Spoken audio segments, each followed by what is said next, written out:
Hi guys. जब हमारी इच्छा इंग्लिश बोलने की होती है तो बहुत टाइम पे हम प्रॉपर कम्युनिकेट नहीं कर पाते हैं बिकॉज़ बहुत सारे वर्ड्स हमें पता नहीं होते और वर्ड्स के बाद हमें सेंटेंस पता नहीं होते कि उनको कैसे बनाया जाए। हर एक वर्ड को हिंदी से हम नहीं समझ सकते और डिफरेंट वर्ड सेंटेंस के हिसाब से डिफरेंट होते हैं। नॉर्मल लाइफ में लोग बहुत सारे वर्ड्स को गलत यूज़ करते हैं। तो चलिए देखते हैं इस वीडियो को ध्यान से और मिलते हैं naughty Shivansh, sweet Himakshi and sober Vrinda के साथ। Hi guys, welcome back to my channel easy way of learn English. This is Deepti. So guys, आज आप लोगों के साथ में कुछ डिफरेंट बातें करना चाह रही हूँ जिसमें हम लोग ये डिस्कस करेंगे या ये देखेंगे कि क्यों जो है इंग्लिश ज़रूरी है, क्यों जो है हमारे पेरेंट्स, हमारे गार्जियंस, हमारे टीचर्स या हमारे जो एल्डर्स हैं हमें फोकस करते हैं कि आप इंग्लिश बोलो या इंग्लिश में बात करो। तो इसमें बहुत सारे रीजंस हैं। मैं कुछ बातें जो है इंपॉर्टेंट आपके साथ डिस्कस करना चाहती हूँ। फर्स्ट स्टेज होती है जिसमें हम लोग पढ़ना चाहते हैं। तो जब हम पढ़ना चाहते हैं तो ऑफ कोर्स अगर हम पढ़ रहे हैं तो हमारे अंदर ही ये एंथुजियाज्म होगा कि हम इंग्लिश को भी सीखें। This is one point. ये वन कैटेगरी के लोग होते हैं। सेकेंड कैटेगरी में आते हैं जो लोग ये तो सोचते हैं कि हमें पढ़ना है बट हमें इंग्लिश नहीं पढ़नी। तो वाई इंग्लिश इज़ इम्पॉर्टेंट, इसको जो है मैं थोड़ा सा बताना चाहती हूँ आप लोगों को। जैसे for example, I have interest in science, मैं साइंटिस्ट बनना चाहती हूँ, या I have interest in maths, मुझे मैथ्स करना है या एसएसटी करनी है। तो आप ये देखोगे कि जब हम कोई भी चीज़ को अगर हमारा इंग्लिश मीडियम में, अगर हम हिंदी मीडियम या पंजाबी मीडियम या किसी भी लैंग्वेज में करेंगे तो we can not do each and everything world wide. हम पूरी दुनिया में या पूरी कंट्री में भी हम लोग जो है उसको स्प्रेड या कम्युनिकेट नहीं कर पाएंगे इन फ्यूचर। और अगर ऑन दी अदर हैंड अगर हमें सिर्फ पढ़ाई की बात करनी है, फ्यूचर को छोड़ दीजिए, पढ़ाई की बात करनी है, तो भी आप देखोगे कि बहुत सारे बच्चे जो हैं उनको साइंस में इंटरेस्ट है but they can not right and speak English. अब वो कर ही नहीं पाएंगे। जैसे फॉर एग्जांपल आपने एमकॉम कर लिया but you don't know how to speak English. What is the use of that M Com? What is the use to go in a commerce line या फिर साइंस लाइन या फिर किसी भी लाइन में? अगर आप मैथ्स की स्टेटमेंट्स लिखते हो, यू नीड इंग्लिश, आपको इंग्लिश की ज़रूरत है।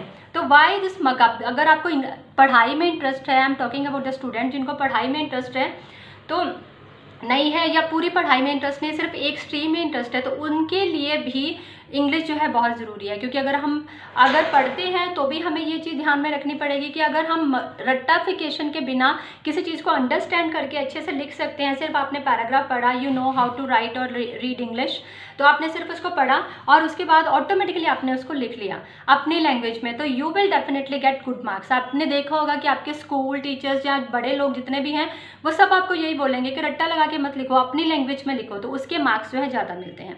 और इसके बिना अगर आपका सपोज थर्ड कैटेगरी के ऐसे लोग आते हैं जिनको पढ़ाई में इंटरेस्ट है ही नहीं, जी हमें पढ़ना ही नहीं है, we don't want anything, but still अगर मैं आपको बताती हूँ, अगर आप पार्लर का बिजनेस ज्वाइन करते हो, आप डॉक्टर लाइन में जाते हो, या आप बुटीक खोलते हो, या मतलब कुछ भी बिजनेस, आजकल जैसे मीशो का बिजनेस है, वो लोग बहुत सारे लोग जो है इसमें इन्वॉल्व हैं, कुछ भी करना है you need English anyway.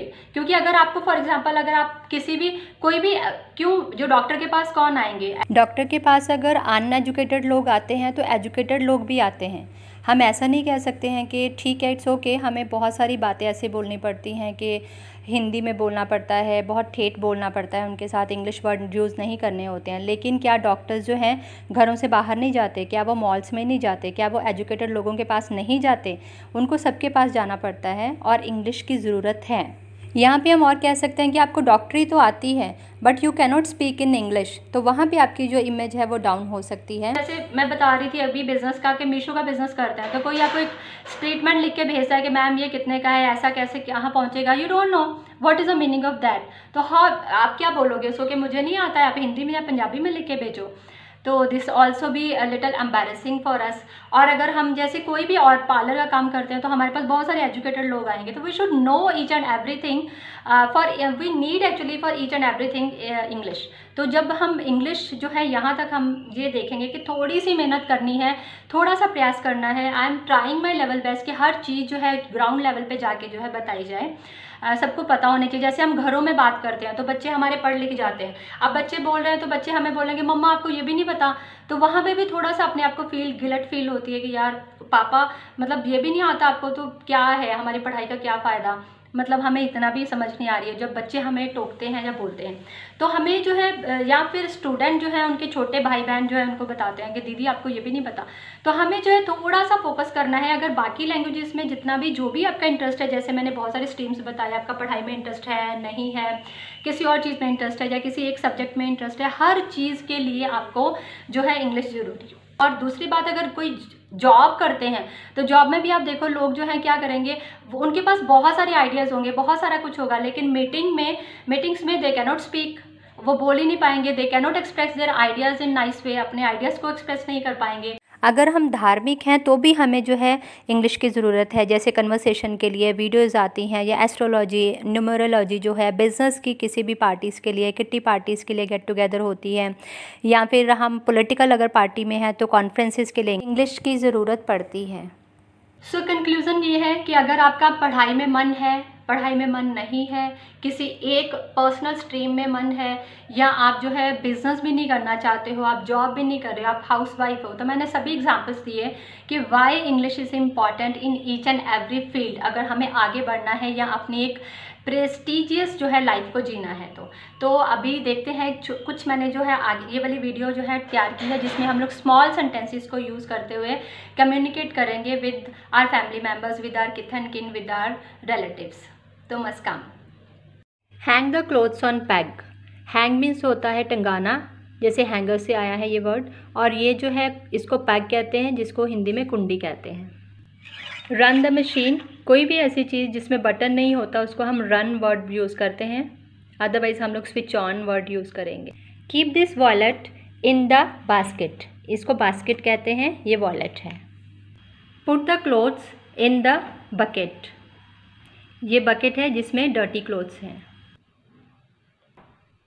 Throw the garbage in the dustbin, कूड़ा कचरा गंदगी या घर का फालतू सामान, इसको गार्बेज कहते हैं।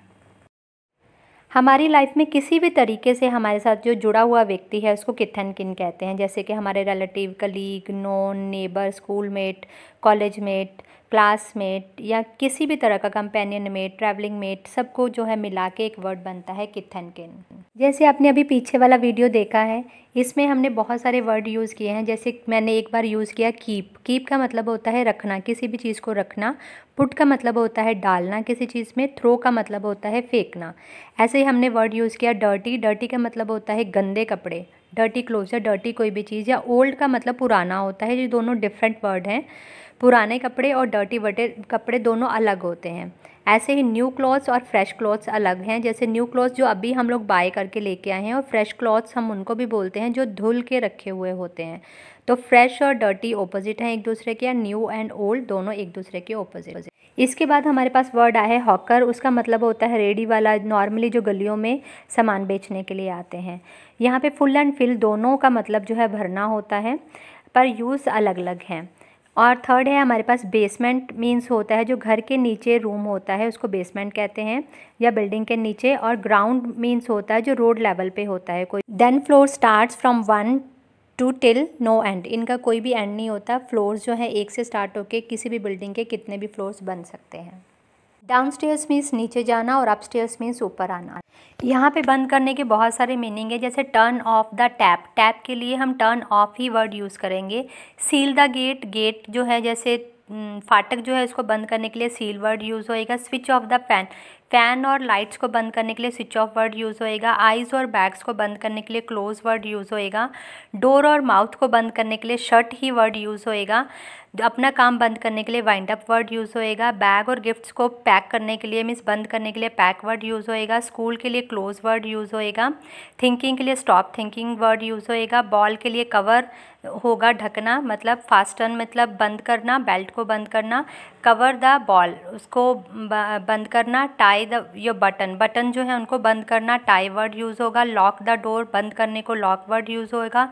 Door the bolt the door, जो बोल्ट वर्ड है कुंडी लगाना, ये भी बंद करने का मतलब होता है। ही ऑलवेज स्लैम द डोर, बहुत ज़ोर से दरवाजे को बंद करने के लिए स्लैम वर्ड यूज़ होएगा। चलाना वर्ड के बहुत सारे इंग्लिश ट्रांसलेशंस हैं, जैसे switch on the fan, light और मशीन। ऐसे ड्राइव द कार और राइड द साइकिल चलाना। स्टार्टेड किसी चीज़ को चलाना। She runs the channel, business और हाउस इनको चलाना। कंप्यूटर को जो है चल नहीं रहा है उसके लिए वर्किंग आएगा। रन द मशीन, मशीन को चलाना। टैप इज़ रनिंग, जो चल रही है टैप उसके लिए। Turn on the tap, tap को चलाना। शूट द एरो, एरो और गन को चलाना। और turn on the machine, machine को ऑन करना चलाना। यूज़ योर माइंड, अपने माइंड को चलाना। Now we will see very beautiful video with acting. Done your bath? Yes. Then why did you wear this old t-shirt? Remove it. Dee, please tie my button. Try it. I taught you. And please also tuck your shirt. Drink it while standing. Drink slowly, sip by sip. Dee, please comb my hair. I will do your braids also. May I help you? No, I will do it by my own. You please keep these utensils in the sink. Dee, I have done my work. Very good. Anything else? I will mop, then I will call you. Himakshi, by the time I will clean the utensils, you please put all these clothes into the washing machine for washing. And switch on the start button.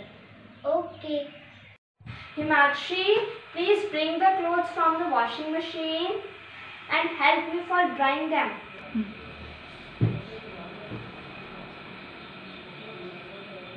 I have offered it to Lord. Please sit here, don't sit on the bed.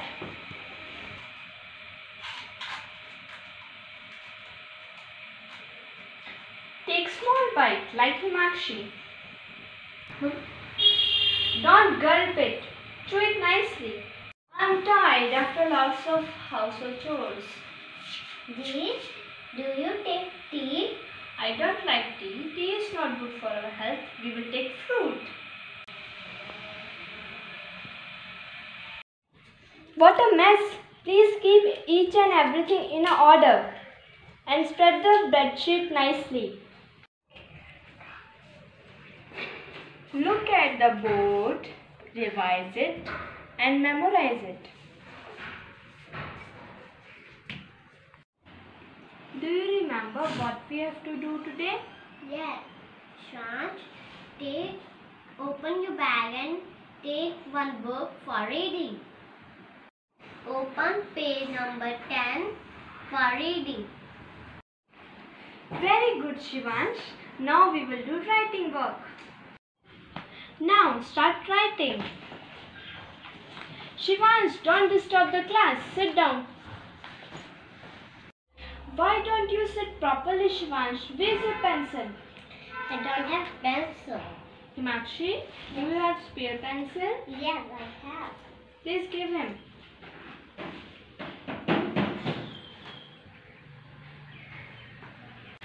You should say her thank you.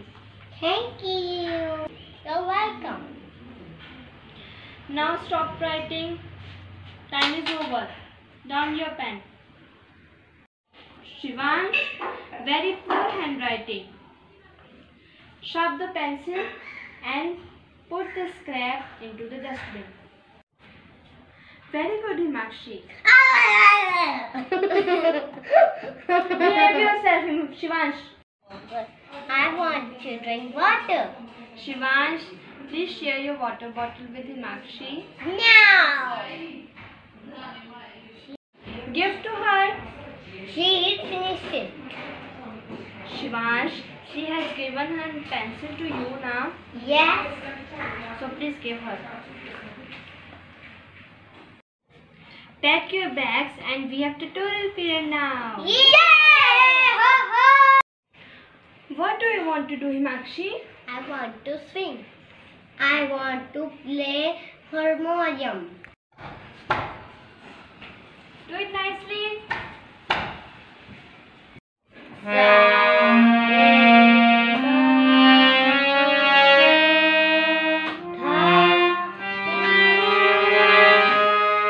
Very good, Shivansh. Thank you so much for watching it.